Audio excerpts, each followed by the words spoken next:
Hello everyone, कैसे हैं आप लोग। आई होप सब बहुत ही अच्छे होंगे। दोस्तों आज होली है। सबसे पहले मैं आपको बोलना चाहता हूं, आपको होली की ढेर सारी शुभकामनाएं। आपको और आपके सभी परिवार वालों को होली की ढेर सारी शुभकामनाएं मेरी तरफ से हैं दोस्तों। और जैसा कि आपको मालूम है कि मेरा एक हफ्ते से बुखार आ रहा है मुझे। इसके वजह से मैं होली आज नहीं खेल पाऊंगा, क्योंकि अगर मैं होली खेलूंगा तो मुझे फिर से बुखार आ जाएगा। और मैं कैसे कैसे करके वीडियो बना रहा हूं, तो प्लीज वीडियो को लाइक जरूर से कर दीजिएगा, चैनल को सब्सक्राइब जरूर से कर दीजिएगा। मुझे एक हफ्ते से बुखार है, मैं तब भी वीडियो बना रहा हूँ, क्योंकि वीडियो बनाना और आपको एजुकेट करना जरूरी है। तो चलिए दोस्तों, आज के इस वीडियो में मैं आपको ऐसे सेंटेंसेस को दूंगा जो आप अपनी डेली लाइफ में रोजाना यूज करते ना। और जैसा कि आप जानते हैं, मैं 10 दिनों से स्पोकन इंग्लिश पे वीडियो ला रहा हूँ, और ये सिलसिला 2 से 3 महीने तक चलेगा। और 2 से 3 महीने अगर आप मुझे अपना देते हैं, तो मैं आपको एक नेटिव स्पीकर, एक फ्लुएंट स्पीकर बना दूंगा, जिससे आप कोई अच्छी सी जॉब भी पा सकते हैं। आप एक नेटिव स्पीकर भी बन सकते हैं। तो चलिए दोस्तों, इस वीडियो को शुरू करते हैं। वीडियो शुरू करने से पहले अगर आपने मेरे चैनल को अभी तक सब्सक्राइब नहीं किया है, तो प्लीज चैनल को सब्सक्राइब करिए, क्योंकि अगर आप सब्सक्राइब करेंगे ही नहीं तो वीडियो बनाने का कोई मतलब है ही नहीं। तो प्लीज दोस्तों, मैं 1 सेकंड दे रहा हूं, सब्सक्राइब कर लीजिए प्लीज। कर दिया सब्सक्राइब, धन्यवाद। सब्सक्राइब करिए, वीडियो को लाइक करिए, चैनल को शेयर करिए। चलिए शुरू करते हैं दोस्तों।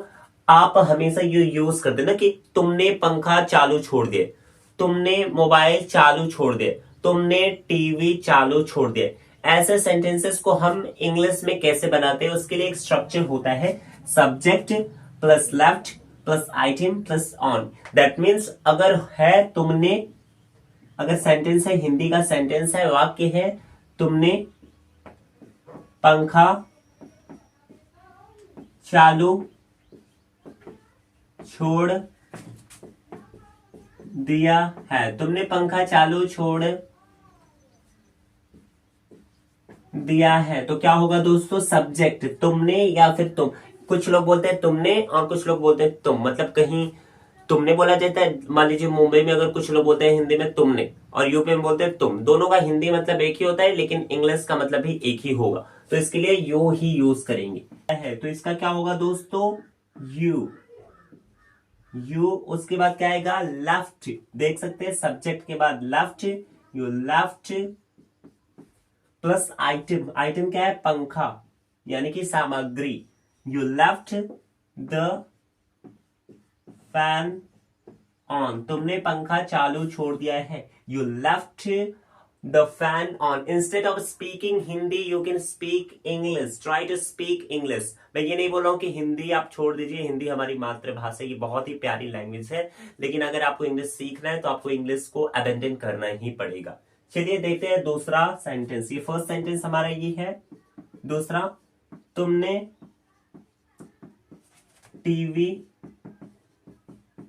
चालू छोड़ दिया है, तुमने टीवी चालू छोड़ दिया है। तो इसका क्या होगा दोस्तों, you left the TV on. That means तुमने टीवी चालू छोड़ दिया है। You left the TV on. अगर वीडियो पसंद आ रही है तो प्लीज वीडियो को लाइक जरूर से कर लीजिएगा। और अगर कुछ प्रॉब्लम आता है, मतलब आपको नहीं समझ में आता है, तो मुझे कमेंट में जरूर से बताइएगा, क्योंकि अगर आप बताएंगे ही नहीं तो मुझे पता कैसे लगेगा। तो प्लीज अगर आपको नहीं समझ में आता है तो प्लीज जरूर से कमेंट करिएगा, कोई मिस्टेक हो तो, अगर नहीं समझ में आए तो। चलिए अब दूसरा सेंटेंस देखते हैं। उसने मोबाइल चालू छोड़ दिया है। उसने मोबाइल चालू छोड़ दिया है। तो क्या होगा, ही लेफ्ट द मोबाइल ऑन। ऐसे ही करके बहुत ही सिंपल से आप बना सकते हैं। बहुत ही सिंपल होता है स्पोकन इंग्लिश। ग्रामर आपको थोड़ा हार्ड लगता होगा, लेकिन स्पोकन इंग्लिश बहुत ही आसान होता है, बस आपको स्ट्रक्चर मिल जाना चाहिए। चलिए अब देखते हैं दूसरा सेंटेंस। दैट मीन्स इसको छोड़ के कोई और सेंटेंस हम देखते हैं। चलिए देखते हैं। जैसा कि आप दोस्तों सुने होंगे कि तुम्हें खाना खाना चाहिए, तुम्हें डाइट, तुम्हें मार्केट का खाना नहीं चाहिए, तुम्हें वहां जाना चाहिए, तुम्हें पढ़ना चाहिए। तो उसके लिए हम उसका इंग्लिश कैसे बनाए, इंग्लिश में कैसे बोले। जैसे कि अब मैं बोल रहा हूं कि तुम्हें पढ़ना चाहिए, तो इसका इंग्लिश कैसे बनाए। तो चलिए देखते हैं। Subject plus should plus verb. जैसे कि तुम्हें पढ़ना चाहिए, तुम्हें पढ़ना चाहिए, तुम्हें पढ़ना चाहिए। तो सब्जेक्ट क्या है? तुम्हें। तुम्हें की इंग्लिश क्या होती है याद रखिएगा, तुम्हें या तुम या तुमको एक ही होता है ना, तो उसकी इंग्लिश भी तो यू ही होगा। तो क्या होगा? You should read. वर्ब की फर्स्ट फॉर्म आएगी शुड के बाद। यू शुड रीड, तुम्हें वहां जाना चाहिए, तुम्हें वहां जाना चाहिए। तो दोस्तों इसका क्या होगा? You should go there. तुम्हें उसे कॉल करना, तुम्हें उसे कॉल करना चाहिए। तो क्या होगा? तुम्हें उसे कॉल करना चाहिए। बहुत ही आप यूज करते होंगे, व्हाट्सएप पे भी यूज करते होंगे, बहुत ही अच्छा सेंटेंस है। तो आप सीख लीजिए इंग्लिश में। अगर आप इंग्लिश बोलते हैं ना तो बहुत ही वो लगता है आपका। तो मैं उसे कॉल करना चाहिए, तो क्या होगा? यू शुड कॉल हर या फिर हिम कर सकते हैं आपके हिसाब से। अगर लड़के के लिए कर रहे हैं तो हिम कर दीजिए, लड़की के लिए कर रहे हो तो हर कर दीजिए। बहुत ही सिंपल है।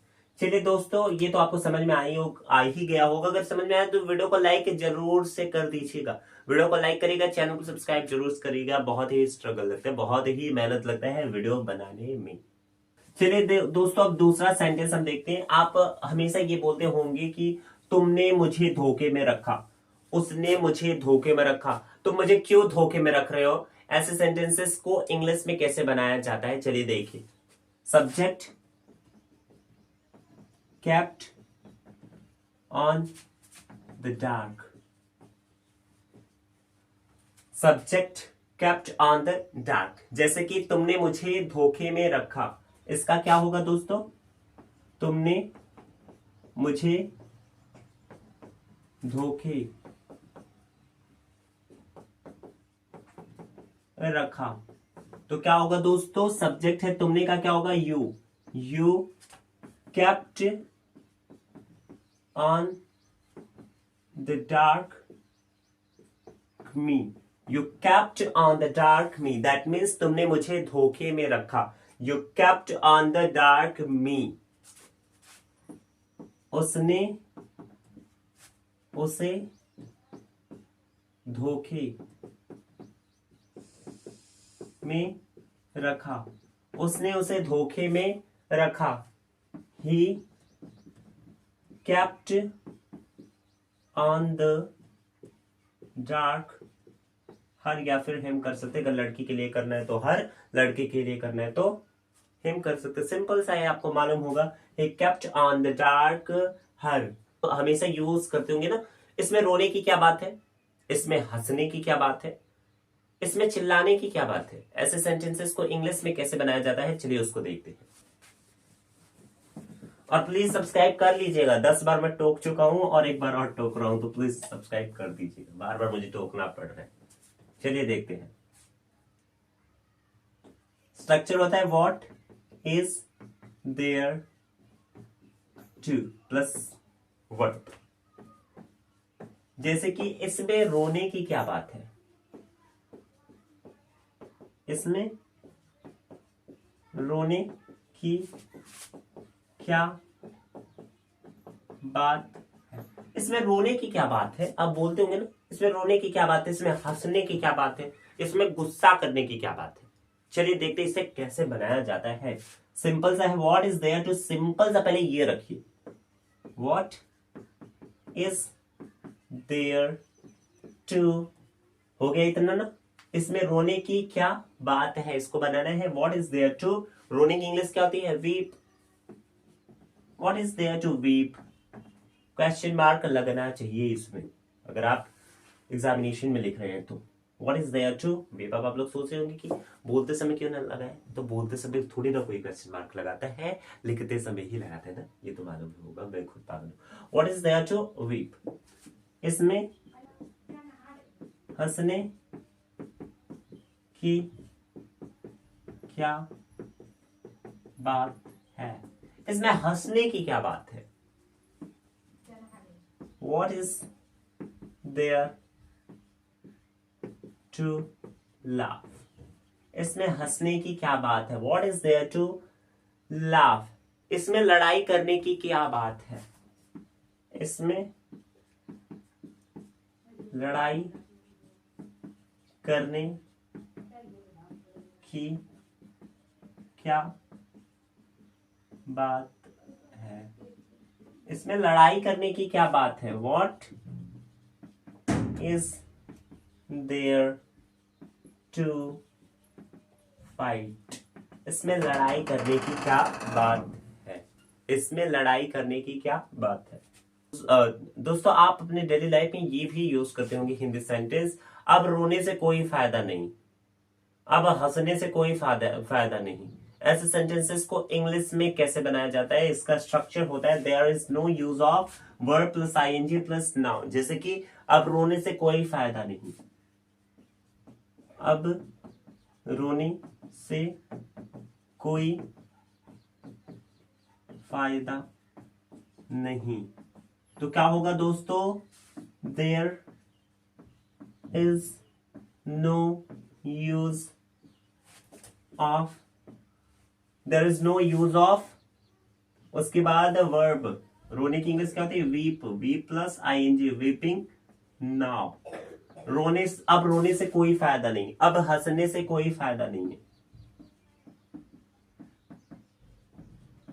अब हंसने से कोई फायदा नहीं है, अब हंसने से कोई फायदा नहीं है। There is no use of laughing now. अब हंसने से कोई फायदा नहीं है, अब नाचने से कोई फायदा नहीं है।